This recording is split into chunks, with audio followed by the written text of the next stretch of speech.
Day GameRanks brings you the top 25 single-player games of 2016. Number 25, The Banner Saga 2. The three-person indie development team at Stoic is creating a sequel to The Banner Saga, which, by the way, is an absolutely gorgeous turn-based tactical RPG along the lines of Final Fantasy Tactics or Shining Force. The draw to the original game is the Sleeping Beauty-inspired graphics along with the Game of Thrones-like adult plot. The original is probably one of the best kickstarted games out there, and it's really exciting they're making a sequel. Number 24, Gears of War 4, which is actually a game I didn't personally expect would ever exist, but I have to say I'm quite excited for how they continue the plot. Not to mention that the series has always been on the forefront of the graphical frontier, and I'm very excited to see it on a next-gen platform. Gears of War pioneered a lot of the conventions we see in third-person shooters today, and even though it's owned by Microsoft now, lots of people from the original team moved there with the franchise. Number 23, Homefront: The Revolution. I've said it a few times before, I think Homefront is a game that could have been a lot better. It suffered from a lot of missed opportunities, but the franchise itself has now changed hands, and the new developer has acknowledged that they do actually want to fix those things. This is exciting for me because I actually find the world of Homefront to be pretty interesting. Number 22, Ratchet & Clank. What is not simply just an HD up-res of an old game, Ratchet & Clank is a reimagining. And while a lot of the levels are very similar, there are sections of it that are entirely new. On top of that, the weapon selection from the original game isn't necessarily larger, but it is better. The game includes some improvements from later games, as well as just looking like a Pixar movie. Number 21, Hellblade is the latest from Ninja Theory, and they're describing it as an independent AAA game. Now, if you're familiar with Ninja Theory's combat style, you probably know what to expect there. Essentially, their promise for this game is that they're turning everything up to 11. If Ninja Theory is ever going to have a breakthrough hit, they're saying it's going to be this one. And considering I do really enjoy the combat in their games, I do hope this is every bit of success for them that they're aiming for. Number 20, Quantum Break is something we heard about for a long time, and I think it created some expectations that maybe people didn't understand. And while sometimes the opinion is fairly split on Quantum Break, it is an innovative title and I love the story to this thing. One of the best aspects of it is I think that it is essentially a unique game, and you don't get to see that a whole lot in the AAA shooter genre. Number 19, Far Cry Primal is an extreme departure for the Far Cry series, essentially setting itself in a time period in which there are no guns. And while it does retain at least a few of the elements that make Far Cry,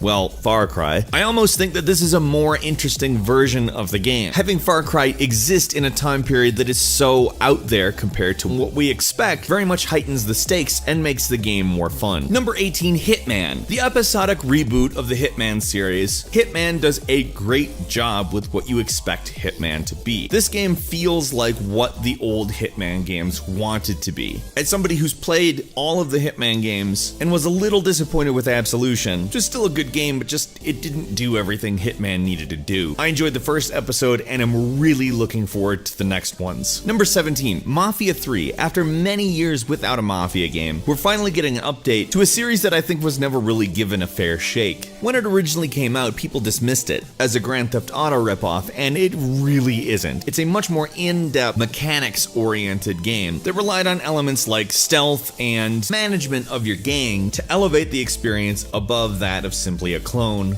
of a popular series. Number 16, Horizon Zero Dawn is a really unique looking game that is apparently post-apocalyptic, where humanity has returned to a more primitive state, but instead of fighting animals, they're fighting machines out in the wilderness. I mean, it really is an interesting idea. The action elements look pretty solid too from what I've seen, and if the gameplay is half as creative as the concept itself, I think this is going to be one of the bigger games of the year. Number 15, Tyranny. When Obsidian had a hit in Pillars of Eternity, it essentially opened the door for them to do more projects that they wanted to do. They've been kicking the idea around for Tyranny since 2009, and the result is a really pretty looking game that promises to break the mold a little bit more than Pillars of Eternity, but still promises that type of Baldur's Gate style RPG action. Number 14, Persona 5. Perhaps what is the most prominent take on the traditional JRPG, the Persona series has done a phenomenal job at modernizing old school RPG elements, and Persona 5 looks as though it's going to integrate a few more modern elements into that even more. Rest assured, it's not going to be an action RPG, it's the same traditional Persona RPG that we're all hoping for, so I'm pretty excited. I'm a big fan of this series, it's basically exactly up my alley. Number 13, Doom is obviously the type of game that was made for you to play alone. Now, a lot of the time, first-person shooters are labeled multiplayer-only things, and a lot of games are going the direction of literally putting out games without single-player campaigns. Doom is going to rectify that. While it will have multiplayer, the single-player campaign is definitely why you're going to want to buy Doom. It looks to be every bit as fast-paced and hectic as the original series, with all of the updates that the first-person shooter genre has made to itself over the years. Number 12, Total War Warhammer